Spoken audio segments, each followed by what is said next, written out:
Hi, I'm so glad that you're back for another episode of Babes in Bookland. I'm your host, Alex Franca, and today I am going to be discussing Shrill, Notes from a Loud Woman by Lindy West with my friend Jamie. Welcome.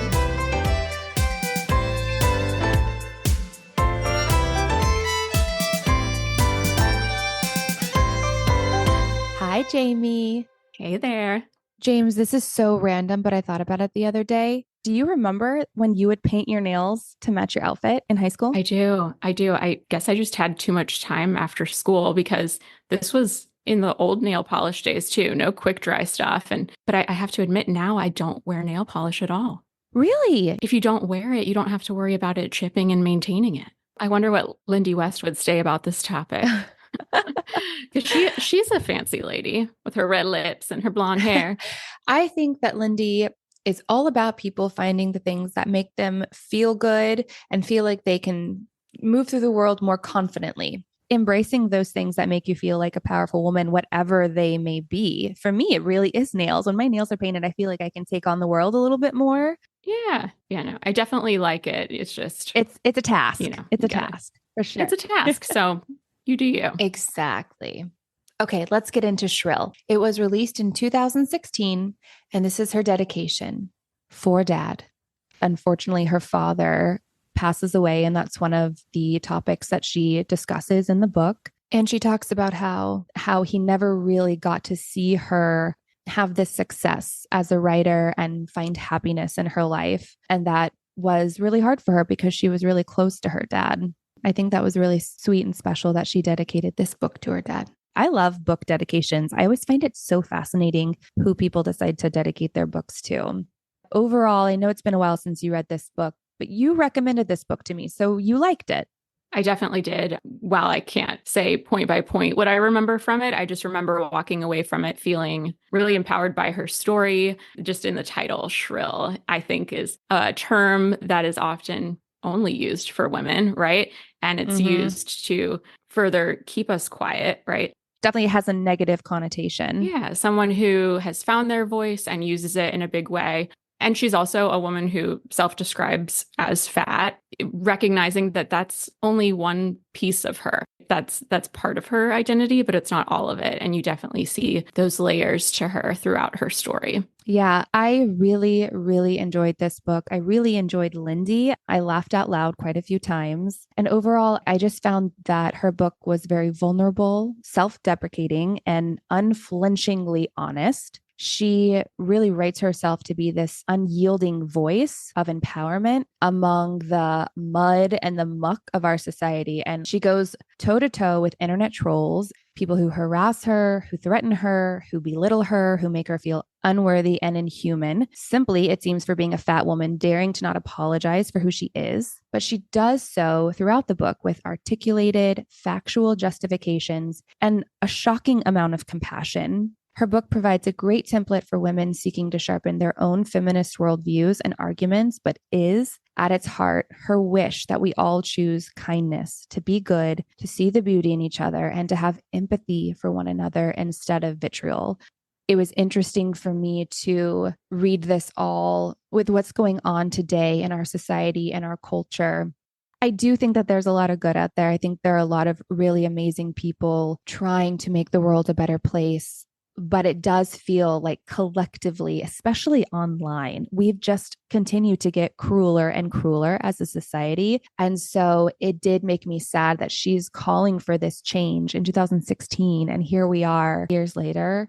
But it did also give me hope that there are people like Lindy out there who are fighting the good fight. And we'll talk a little bit more about how she kind of actively takes on that role when other people can't. Not everybody can have a thick skin and can deal with the internet trolls and the harassment. I don't do well with that stuff. And so I just choose not to engage. And so I'm so glad that there are women like Lindy who do choose to engage to kind of help change people, because people can change when you call them out on their bullshit. Sometimes they don't, which is disheartening, but sometimes they can change. And that's what Lindy taught me through this book.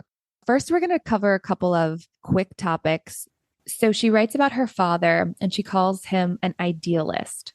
And there's a part where he has been diagnosed with cancer and and it's gotten worse. Treatment has kind of stopped working, and he's going to receive his final prognosis, basically how many months he has left. And he decides he doesn't want to know. So he has Lindy's mom, his wife, find out so that she can kind of, I guess, be mentally prepared. And also, that's the type of person she is. But I thought that this was so interesting. Would you want to know how many months you had left? Yes, I'm of the camp. More information is a good thing, and I can decide what to do with that information. But to live in blissful ignorance, I'm not for that.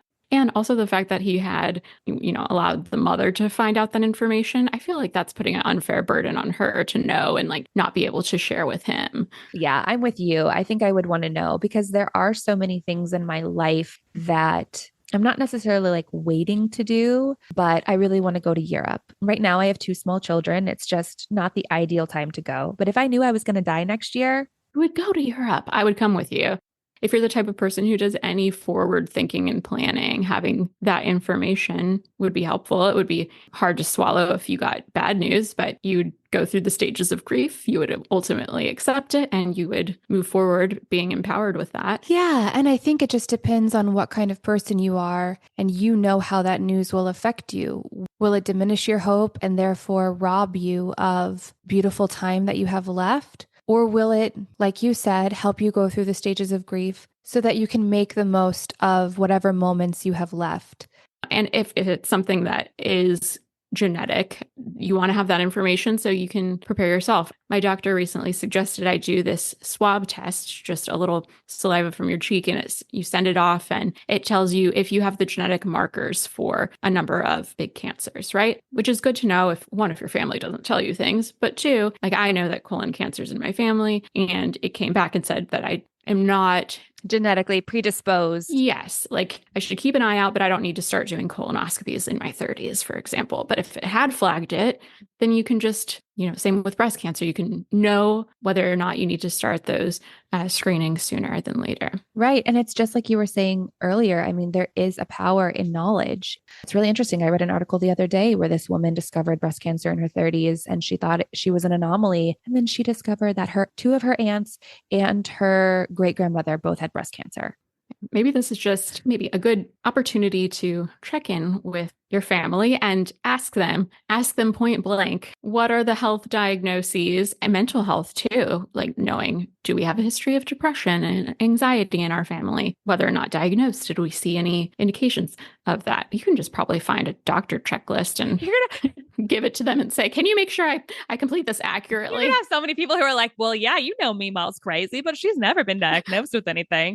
We're like, yeah, we do know Meemaw's crazy. So oh, man. So getting back to Lindy, at one point, Lindy mentions characteristics or ways that she views the world around her that she got from her parents. For example, she writes that her mom taught her to cope with her pain by chopping it up into small bits and laughing about it. And so I was wondering, how were you taught to cope with your pain? And if that's worked for you, or if you've had to learn a new way as you've gotten older. So my first reaction to that is I think I was taught that it was okay to be sad when I felt pain, right? It was okay to cry, but I was not taught how to be angry in a way that is helpful. It was kind of like anger was an emotion I was discouraged from showing, and I didn't really see my parents show it, although certainly they felt it at different points. So I thought anger was a thing that was bad to feel, but it's just as valid an emotion as sadness, right? Like get angry, get angry and make Yeah. change and feel your feelings. So how have you learned to do that as an adult? At what point did you kind of recognize, hey, this is a problem. Like I feel uncomfortable with anger and I need to work through that. I'm probably still working through it, right? And I certainly haven't become a yeller. Like I think there's ways to be angry without yelling, but really I think it just starts with awareness of that emotion. Like, what is this thing I'm feeling? If you've ever seen, I think it's called the emotion iceberg or something along those lines, feelings iceberg, where it shows, the tip of the iceberg and then what's really underneath it. And of course, there's endless amount of emotions you could feel. But yeah, just kind of exploring, like, what is this feeling? Is it sadness? Is it anger? Is it both? Right? That exists. And how am I going to process it? Because yeah, shoving it down, it'll only resurface later, or it'll resurface in harmful ways. So, I think for me, acknowledging it, naming it, talking about it, and if there's ever another person involved, if it gets to the point where it's something that I can't just slide off my shoulders, it's not a small problem. It needs to be worked through, having that discussion with this person or people about how I felt and why. Maybe not when you're in that initial anger reaction, right? I think I've learned to say with my partner when I'm angry about something, I'll come to you when I'm ready to talk about this. I think that's so healthy that you know that you might be prone to potentially saying things that you don't mean, Yes. or you can't necessarily articulate what you feel, and that you need a moment to think things through before you work them through. Right. And we're both angry at the same time, then we find Yeah. ourselves like talking in circles. So I'm pretty quick to identify like, hey, this conversation's not going anywhere. And to your point, saying things you don't mean, maybe saying things you can't unsay. Once you've put words out there, they're out there. And I know that's particularly hard for authors, right? Who people will come back to and say, you said this, you can change how you feel over the course of time. But it's a snapshot of that time in their life when they Yeah. wrote it, Mhm. right? And we are forever evolving. Hopefully. That's a good Hopefully. thing. I feel like growing up, though, my dad was always very logical and very pragmatic, and would encourage me to take the emotion out of things. And then on the flip side of that, I have a very emotional mom who wears her heart on her sleeve. And I feel like I tend to lean more towards my mom, where I have trouble not being controlled by my emotions sometimes. And I think because I do spend so much of my life accessing and pursuing emotions, that sometimes those lines get a little fuzzy, because it is smart as an actress to relish in an emotion and be like, where do I feel this in my body, so that later I can access it. And me, sometimes I can be a little bit dramatic, but that's definitely something that I've had to work on, is trying not to be as pragmatic and as logical as my dad, because that's just not ever going to be me. Like, I'm never going to be able to completely shut my emotions off. But I think acknowledging them, like you said, they're not these bad, evil things. Emotions are not bad, but they shouldn't own you. I like when you hear people say, have your moment. Take a minute to be as angry as you want, as sad as you want, as annoyed as you want.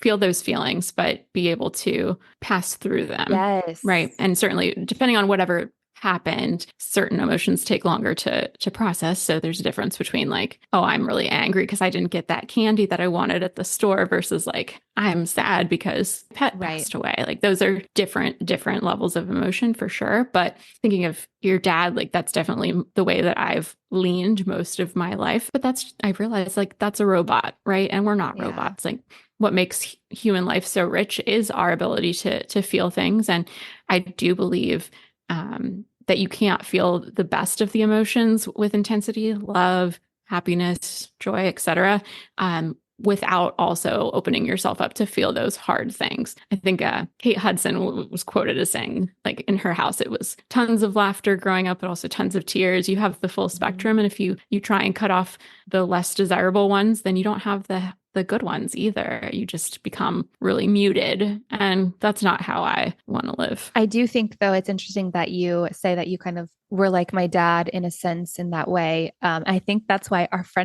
why we kind of clung to each other, because I feel like we balanced each other out so well. And you ground me, and maybe I kind of encourage you to like Oh, yeah. let it You are out a little bit. totally like my mom, And you're who like my I love dad. to. That's so crazy. I Hey. love it. Okay, so now we're going to dig a little bit deeper into some more specific topics that Lindy covers in her book. And I've got some great quotes from her as we talk about these things. She really is a fantastic writer. So, first off, Lindy is a fat woman. She hates being called big as a euphemism, and she finds it infantilizing, which I love that she just put that out there. Society and our culture has painted her to be this thing to be hated and harassed. But she writes that when she was a young child, she was, quote, wholly myself, effortlessly certain, my identity still undistorted by the magnetic fields of culture. And I loved that quote. And it just made me realize, oh my gosh, you're right. There's this time in childhood where we don't know to pay attention to that stuff, or like it hasn't stamped on us yet. And we feel beautiful and wonderful in our bodies. Mm-hmm. I don't know when that changes. When do you feel like that changed for you? I feel like for me, it was around fourth or fifth grade, because that's when people started pointing out things about my body to me that like were negative things.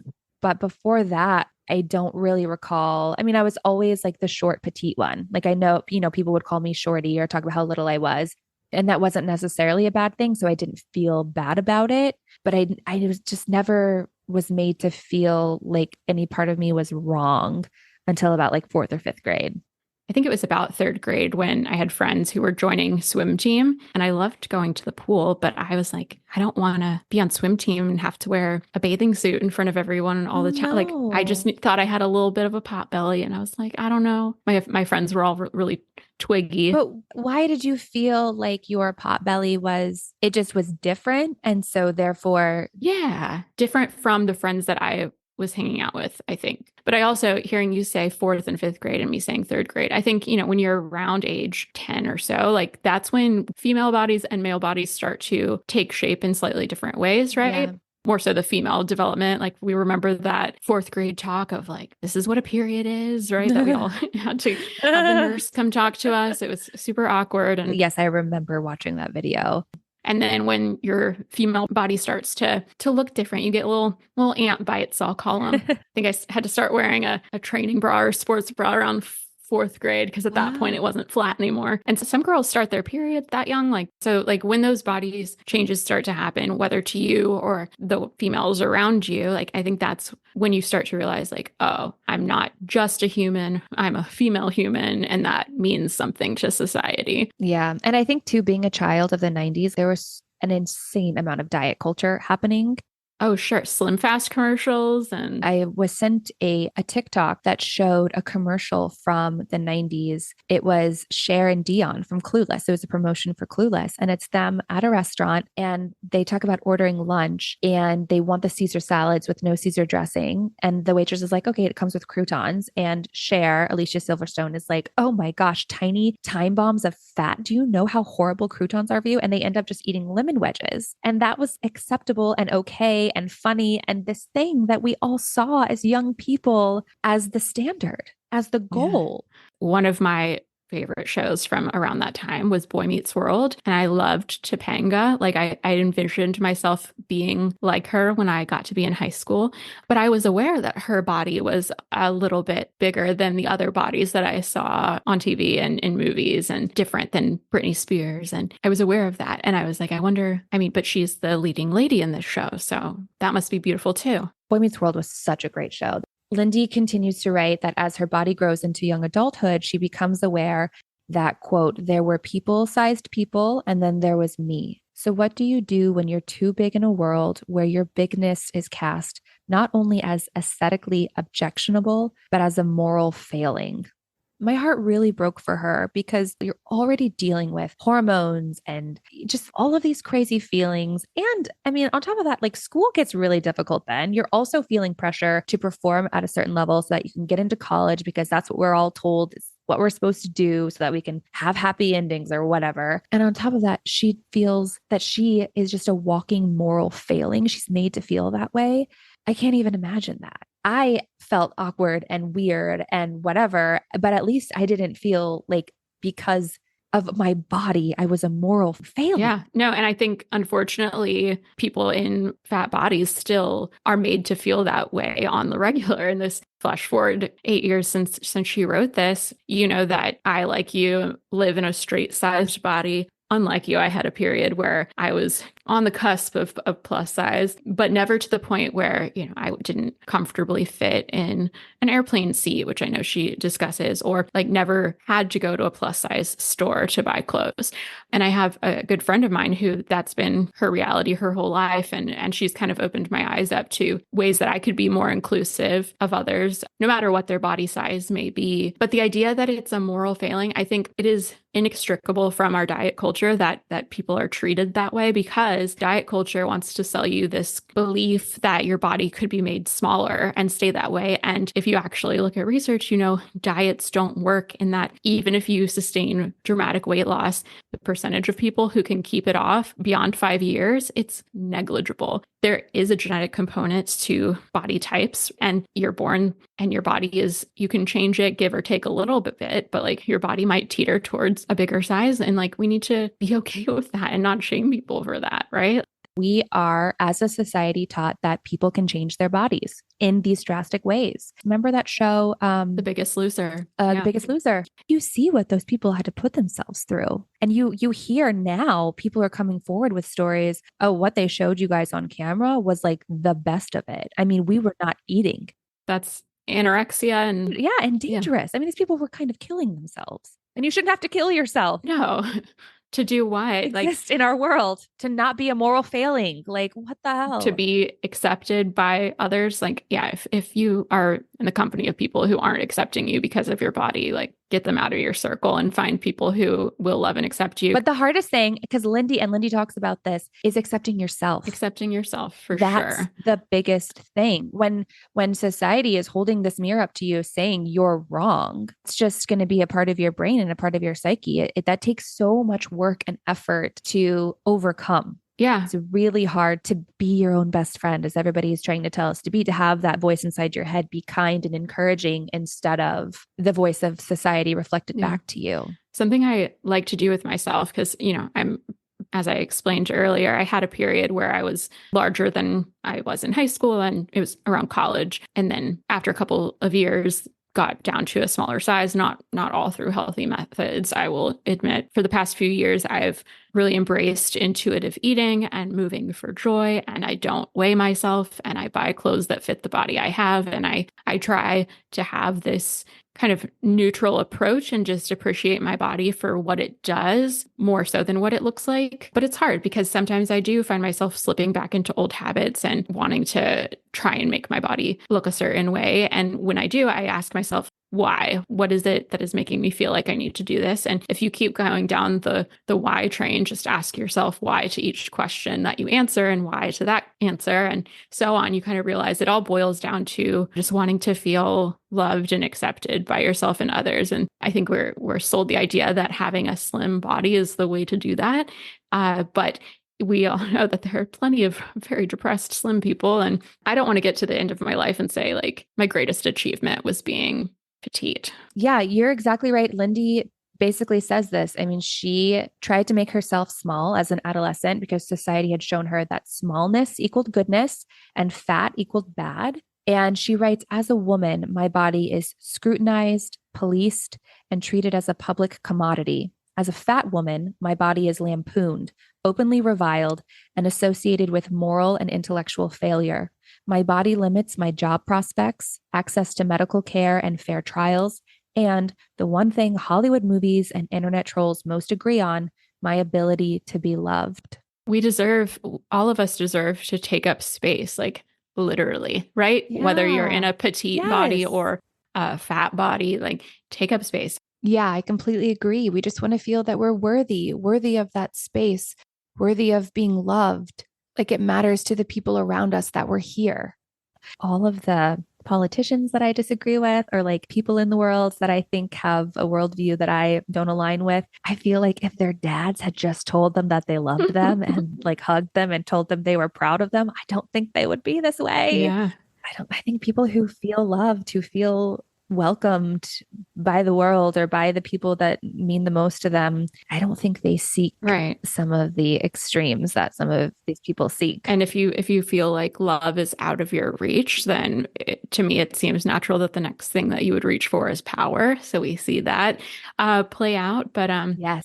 No, you sharing that quote made me think of an exercise that I did once, a journal exercise of what would you want people to say about you at your 90th birthday? I like that. And that was a really interesting thing. I can't remember precisely what I wrote down, but I know I didn't write, oh, she fine, or like, she's so skinny. Like that was not, Right. once we get to 90, like if you manage to stay thin your entire life, we're all still going to go through aging. And of course, we know people are constantly trying to sell us things to prohibit that from accelerating at the pace it will, but like you're gonna, right? The alternative is dying, Death, right? right? Yeah, Yeah. Or looking like an old person who's had work done to look young. Nobody looks authentically young who isn't. totally agree with you. Lindy's whole thing is very reminiscent of the idea that we should just judge one another based on character and not physical appearance. Right. I will also say, I don't want anything that I've said to this point to make it seem like I think that we shouldn't think about our bodies at all, because that's not the case. Like, we are not just heads on top of bodies, we are full humans, and having a body is a big part of that. But my hope is that for myself and others, that it'll be less about what it looks like. Of course, you can choose what you want to wear that reflects your feelings and values. Do what makes you feel good and feel presentable to the world, but focus on what makes you feel good. Right. Let's get back to Lindy. This book is really her journey to her confidence, her voice, her self worth. She writes about the body positivity movement of the early aughts. I remember it, and it was really lovely because for the first time, I did feel like we were being allowed to, as women, celebrate ourselves as we were instead of being told that we were supposed to fit into this mold. And so I appreciated it. But I also wanted to talk about body neutrality. And I read an article recently, and I know I shared it with you. I find such a relief when I think about the idea of body neutrality because it feels like it takes some pressure off.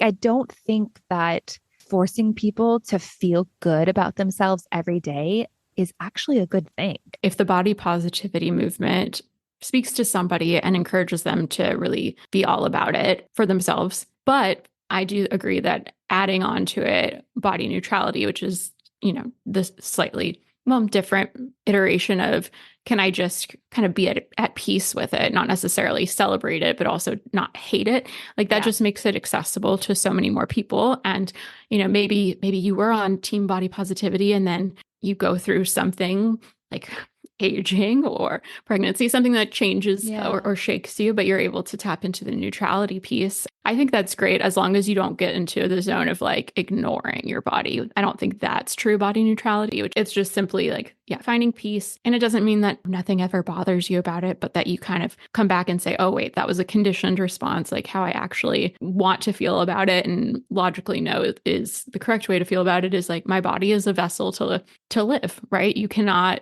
exist in this world without a body yet. AI hasn't gotten there. So yeah, I think that's great. I've also had a therapist mention, like, what if it was just body awe, like meaning being in awe of all the wonderful things that your body can do and feel. Body positivity and attaining it and sustaining it over the course of our lives would be really challenging unless you're like Blanche from Golden Girls, who just, thinks she's hot shit even as a senior citizen. But for most of us, like with time, right, appreciating what your body can do for you at that point is really key. Lindy writes about how women would come up to her all the time and ask her how she found her voice. And she says that it isn't a one size fits all situation. You just kind of realize that the things you thought would kill you don't, and you become stronger. And she also writes, the process of embodying confidence was less about convincing myself of my own worth and more about rejecting and unlearning what society had hammered into me. And I think that's such an important thing that we have to do at some point in our lives is unlearn shit. Mm-hmm. Can I tell you something that I feel like I've been unlearning is how do I exercise body neutrality with others, right? Because I think I'm thinking of your little girl, and it's just a knee-jerk reaction to be like, oh, you're so pretty. Oh, you're so cute. Like all these things that are complimenting her based on physical appearance. And same with friends. Oh, you look great. Oh, your hair, da da da. But can we start to uplift each other about things that are not physical, or if they are physical, like, wow, your body just did that really cool thing, that really amazing thing. You ran that race or you birthed those babies. Look You at your go, girl. You body. birthed that baby. Yeah, like not like, oh, you look so great, you just had a baby. I wouldn't believe it, right? That would be like toxic positivity. But Yeah. yeah, how can we uplift each other based on things that are not about our physical appearance? I think it's okay to give people compliments on their physical appearance too, because I think sometimes that's just, like you said, a knee jerk reaction. I mean, or like, especially with strangers, typically that's like the first. It's a low-hanging fruit.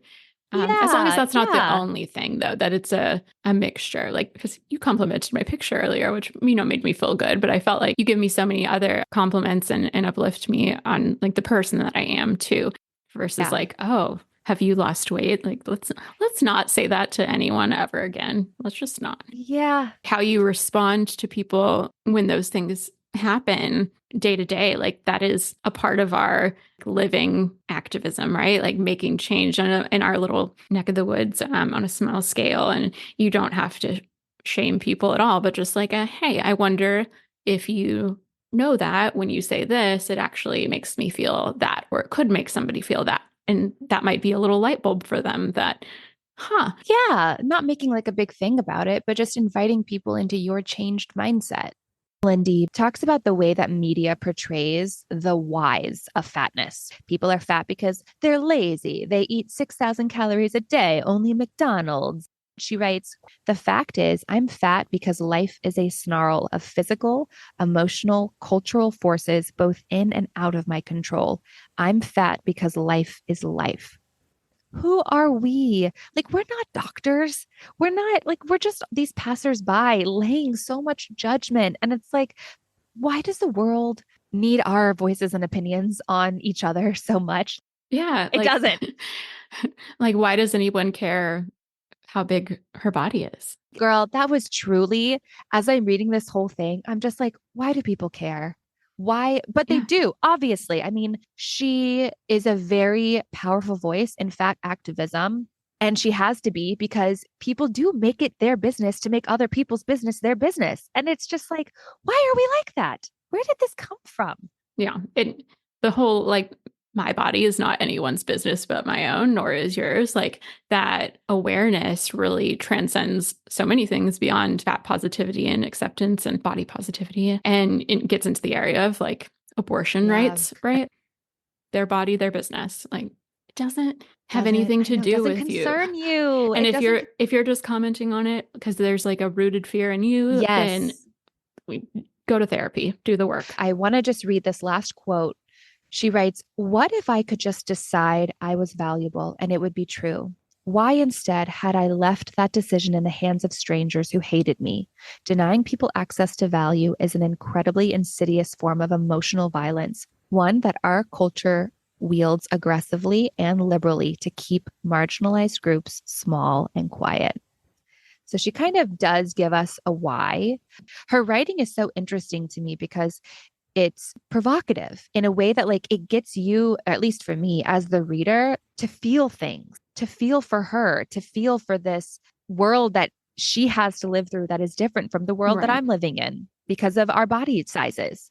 That's why this book is truly not just for people who see themselves in Lindy's story, but for people who don't too, just to know how a large part of our world likely experiences our society. Opening your eyes to the fact that other people exist in this world and they have different things that they're dealing with. And I think when you get out of your bubble and you really view the world with wider open eyes, it makes you a kinder, more compassionate, more empathetic person, which is truly what the world needs more of now.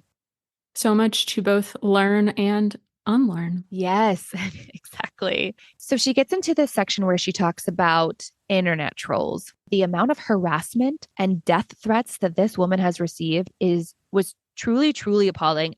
Why do people love to like tear each other down instead of lift each other up? It's that whole hurt people kind of thing. Yes. And so, speaking to that, she has this horrible story where her father passes away, and this person creates a Twitter account with her father's name, but he uses like a skewed version of it. He just starts berating Lindy about how embarrassing she is, posing as her father, using a photo of her father. And she says that at this point in her life, she's really conditioned herself to just let most of the shit roll off her back. But she is so raw and vulnerable after the death of her father that she cannot help herself but like reach out to him and basically be like, why the fuck are you doing this? Like, my dad just died. Like, do you not have any compassion? And she actually ends up engaging in conversation with this guy. And months later, he emails her and he apologizes to her. And they have a conversation that is an episode of This American Life, which I highly encourage everybody to listen to.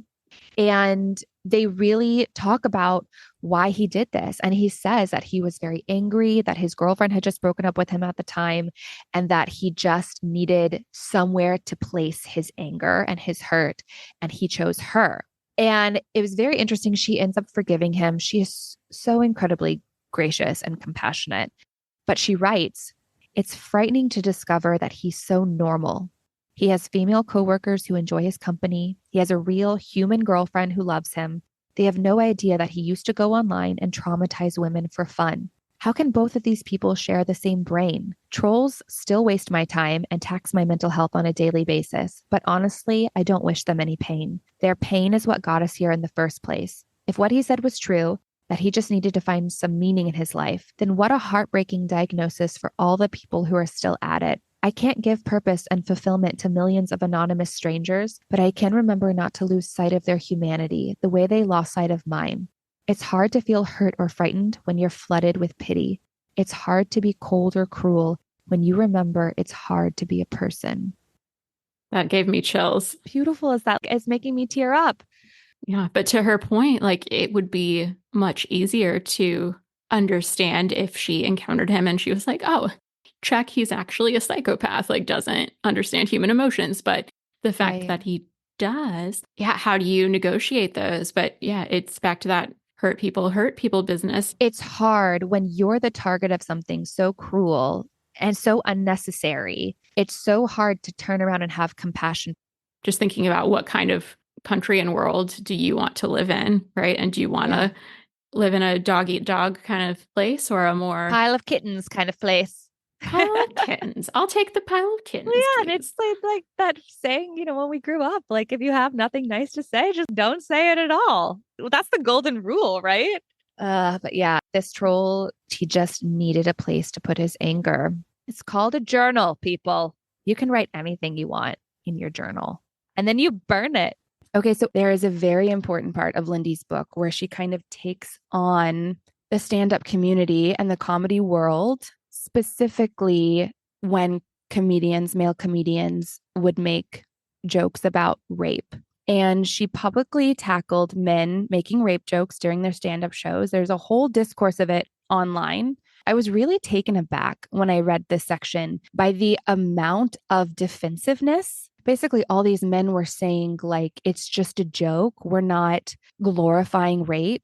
But when you laugh about something as horrifying as rape, it sort of normalizes it and it makes it seem like it's something to laugh about.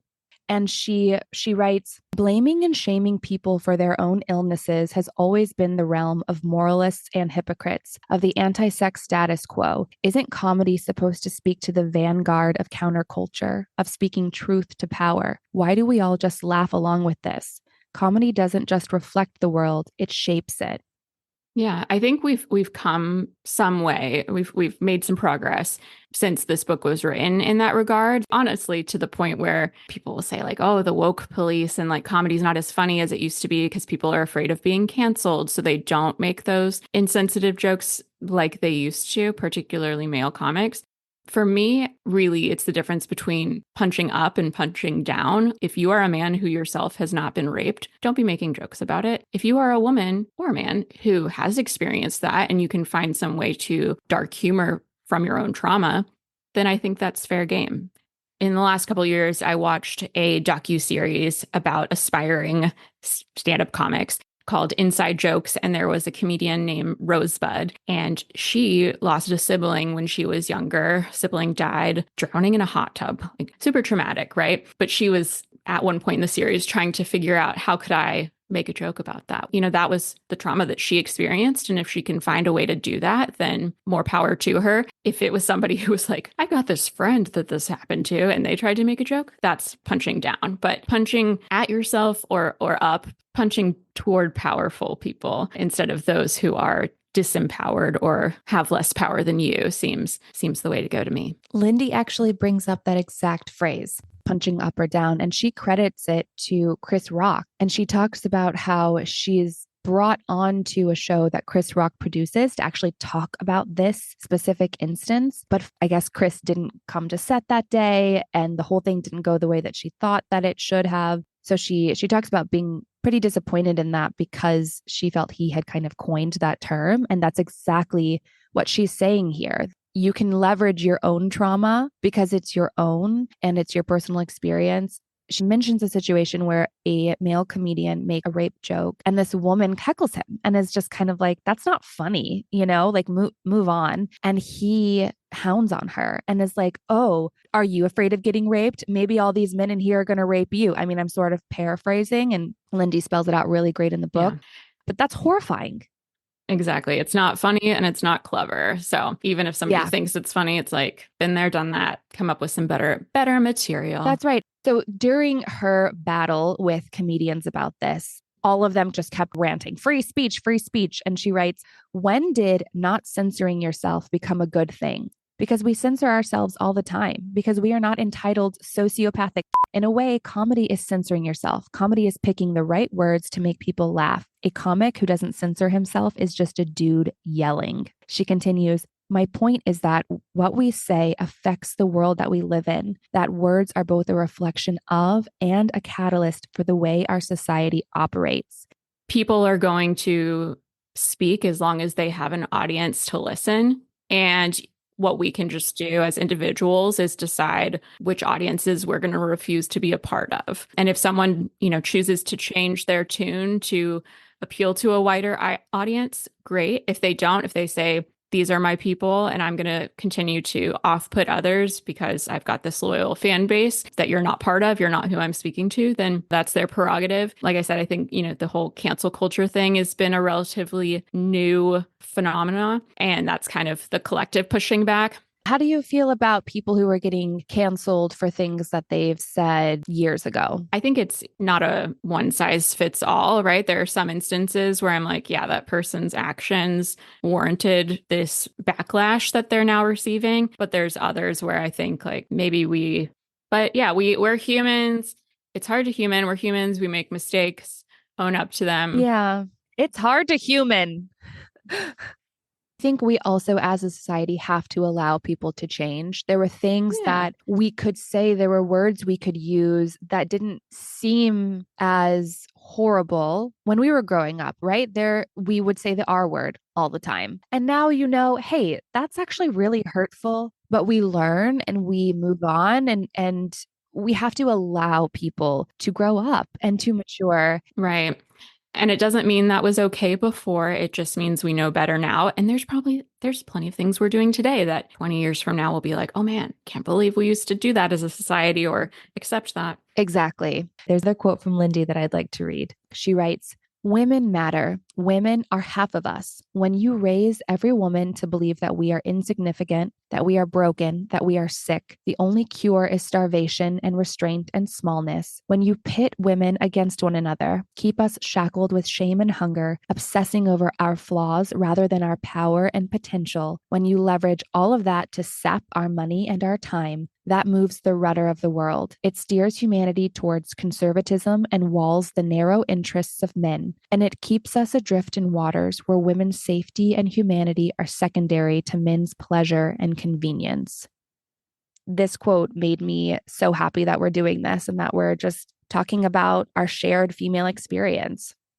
Yeah, I think it's a good gut check opportunity to say, am I uplifting other women, or am I allowing myself to be pitted against other women and not recognizing that for what it is? Every decision that we make in connection with one another builds the world for tomorrow. And so, how can you build a better world? Which is what I want to do for my children. I want them to have a better world, a kinder society. And I think most people do. I hope so, at Yeah, I least. think most people like to think they're on the right side of history, but being open to new information, continuing to learn and grow is key. Jamie, I couldn't agree more. Well, that's it. That's our book. That was Shrill, Notes from a Loud Woman by Lindy West. She reminds us that we get to choose the people that we want to be. I mean, you can choose to be generous, you can choose to be kind. It's a choice that you make every day in all of the situations that you find yourself in. She's just a human being and she acknowledges how hard it can be to be human. But it sort of reminded me when I finished her book, I was actually at the same time reading this romance novel, and characters, their vows to That each makes me other think of the were to Hippocratic be Oath. harmless. The And I first really rule, do love no that harm. idea. You can choose to be harmless. Yeah. I'm going out in the world trying to be a little more harmless to the people around me, specifically the people that I love. And I'm just going to leave everybody with this quote. Lindy writes, I'm just telling you, Live and let human to be. human, that life is complicated and fat people are just trying to live. Same as you. We're all just trying to live. Thank you so much for joining us, Jamie. I had a wonderful time discussing Shrill by Lindy West with you. Thanks for having me, Alex. Thank you, Lindy, for writing this book. I do have one ending request before we sign off. Okay. Can you say the title Shrill in your most shrill tone? And I will do it too. Shrill. That was good. Wait, do it again. Dude, your mic cuts you off because it gets too high. Your mic just straight up said no. I cannot handle No. it. I know. Did your cat move behind you at all? My Just dog's probably wondering what's going on, but I needed a good laugh. Oh my God. Thanks for that. Now we're both crying from laughing. All right. I love you. I can't wait to have you on again soon. And to everybody out there, have a wonderful, beautiful week and try to be harmless. Bye. Thanks for listening to Babes in Bookland. To access the full version of this episode, you can subscribe on Apple Podcasts or support us on Patreon.